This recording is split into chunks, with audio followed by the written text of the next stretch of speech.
आर्य वासियों की समस्या का समाधान करने हेतु यूबीटी विधायक आनंद बालानर ने आर्य के कर्मचारी अधिकारियों को सख्त निर्देश देते हुए एक सार्वजनिक मीटिंग ली, जिसमें उपस्थित आर्य प्रशासन अधिकारी, पुलिस प्रशासन के अधिकारी और आर्य की रहवासी आम जनता ने इस बैठक में शामिल हुई।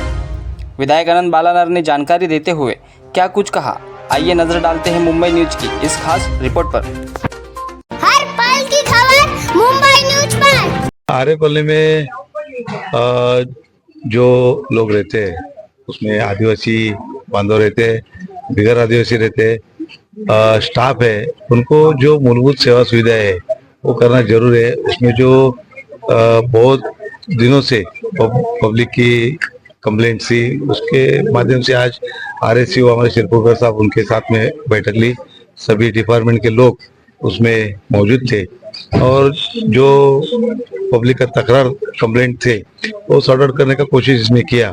यहाँ पर पानी का सुविधा हो, स्वच्छता हो, रोड के प्रॉब्लम्स है या स्पीड ब्रेकर हो या इस सब सुविधा के बारे में जो इनकम्प्लीट है उसके बारे में चर्चा हुई और सकारात्मक उन्होंने रिस्पॉन्स दिया और आने वाले नदी काल में वो सॉर्ट आउट करने की कोशिश करेंगे और उसमें कुछ अगर रहेगा तो अगले 1-1.5 महीने के बाद वापस मीटिंग लेके पब्लिक को जो सुविधा है वो अवेलेबल करने का हम लोग कोशिश करेंगे।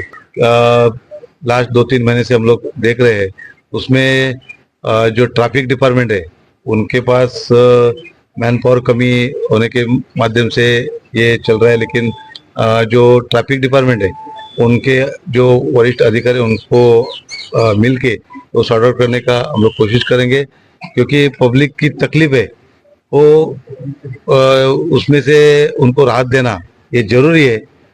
प्रॉब्लम हो सकते हैं, प्रशासन को भी हो सकते हैं, लेकिन उसमें रास्ता निकालना जरूरी है। मेरे ख्याल से आर्य में जो पानी का सिस्टम है वो बहुत पुराना है, उसमें अभी नया ये करना जरूरी है। उसके माध्यम से मुंबई महानगर पालिका का पी साउथ विभाग के वाटर डिपार्टमेंट के माध्यम से प्रपोजल है, लेकिन आर्य इको सेंसिटिव जोन है, वन विभाग का क्षेत्र है, आर्य का उनको एनओसी लगता है, वो उसमें प्रोसेस में है। जल्द ही वन विभाग का एनओसी मिलने के बाद जो नया पानी का खाकी बनाना है या पाइपलाइन डालना है उसका काम होगा और उसके माध्यम से उनका भी प्रॉब्लम सॉर्ट आउट होगा, क्योंकि पिछले 35-40 साल पहले यहाँ पर लोग बस्ती कम थी, अभी बहुत उसके 3-4 पट 10 गुना बढ़ गई है। तो अभी पानी के तो कम है, उसको नया प्रपोजल नहीं करेंगे तो सॉर्ट आउट होने वाला नहीं है। लेकिन मुंबई महानगर पालिका के माध्यम से प्रपोजल रेडी है, एनओसी के लिए काम बाकी है। जो ट्रैफिक डिपार्टमेंट के अधिकारी थे उनको उनका कहना है यहाँ पर ट्रैफिक की वजह से हमारा एनओसी हम नहीं दिए, लेकिन ट्रैफिक और स्पीड ब्रेकर इसका कुछ ये नहीं है। तो जहाँ पर जिस अधिकारी के पास ये प्रपोजल है और जो स्पीड ब्रेकर है उनको परमिशन नहीं दिया जा रहा है, अगर 8 दिन में नहीं देंगे, 8-10 दिन में नहीं देंगे तो हम लोग उसके लिए जो करना है वो लोगों के माध्यम से पब्लिक करेगी, उसकी पूरी जिम्मेदारी वो डिपार्टमेंट की रहेगी, वो अधिकारी की रहेगी।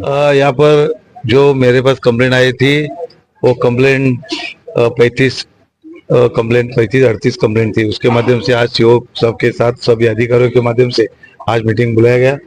एक बात है, बहुत सालों से ये जो प्रॉब्लम है, लेकिन मुझे तो 6 महीना हुआ है, 6 महीने के बाद मैं 2 बार मीटिंग ले चुका हूँ। उसमें से बहुत सारे प्रॉब्लम्स सॉर्ट आउट हुए, अगर नहीं हुए तो आगे आने वाले टाइम में उसमें रास्ता निकाल के और सॉर्ट आउट करना जरूरी है। एक बात है, आज मुद्दा उठाया तो कल उसका ये मिलेगा ऐसा नहीं है, लेकिन फॉलोअप बहुत जरूरी है। गवर्नमेंट है, उनके रूल्स है, रेगुलेशंस है, उसको सामने रखे हुए प्रॉब्लम सॉल्व होना जरूरी है। लेकिन ऐसा नहीं है कि आज मीटिंग लिया तो सब प्रॉब्लम आज ही खत्म होना चाहिए। अधिकारी लोगों को भी तकलीफ है, वो भी देखना चाहिए, लेकिन जानबूझ के कोई अगर अधिकारी ये करता है, डिले करता है, तो उसको भी अपना सोचने की जरूरत है। सर, मैं एक सवाल था, आर्य में जो अनधिकृत बांधकाम चलते थे धड़ल्ले से, उसके ऊपर आपने कई बार एक्शन लेने की कोशिश भी की, पुलिस स्टेशन तक आप पहुंचे थे, उसके बाद क्या आपको हासिल हुआ उस बात? एक बात है, आरए में इनलीगल रुकना बहुत जरूरी है, लेकिन कौन सा इनलीगल है कौन सा लीगल है इसके माध्यम से आरए के में कुछ ये नहीं है। तो उसके लिए गवर्नमेंट के माध्यम से यहाँ पर सर्वे होना, और जैसा 95 का ये लगाया गया, 2000 का कानून लगाया गया, 2000 का तक का जो स्लम है वो सुरक्षित माना जाता है। अभी शासन ने 2011 तक का किया है। वो माध्यम से आर्य कॉलोनी के लिए जो बिगर आदिवासी लोग हैं उनका सर्वे करके उनके माध्यम से गवर्नमेंट ने कुछ अपना प्लान निश्चित करना जरूरी है, और हम लोग भी उसके कोशिश में है।